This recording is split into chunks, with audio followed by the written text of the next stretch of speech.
আমরা তো নবী পাই নাই, সাহাবী পাই নাই, তাবিও পাই নাই। আমার আপনার জীবন তো গুনাহে জর্জরিত।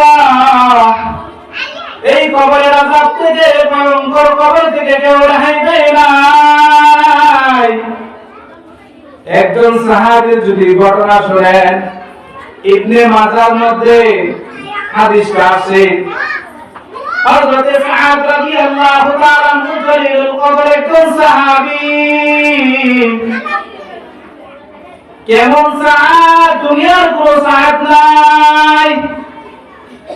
এই সাদ রাদিয়াল্লাহু তাআলা আনহু যেদিন ইন্তেকাল করেন, সাদ রাদিয়াল্লাহু তাআলা আনহুর ইন্তেকালের কারণে আল্লাহর আরশ কেঁপে উঠেছে।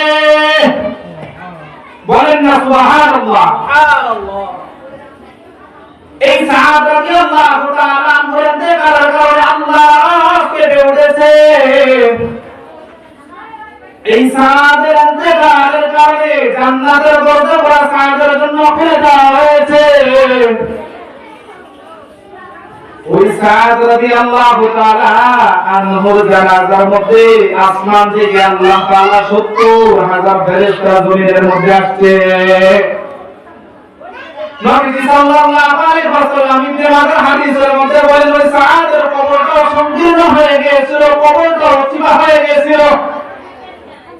পরবর্তীতে এই সাদ একজন জলিলুল কদর সাহাবী, জাতিকারে কথা নাই, যার জানাজার মধ্যে ৭০,০০০ ফেরেশতা অংশগ্রহণ করেছেন, ৭০,০০০ ফেরেশতা জানাজার নামাজ পড়েছেন। ওই সাদের কবরটা সংকীর্ণ হয়ে যায়। পরবর্তীতে ওই সাদের কবরটা প্রশস্ত করা হয়েছে, করে দেওয়া হয়েছে।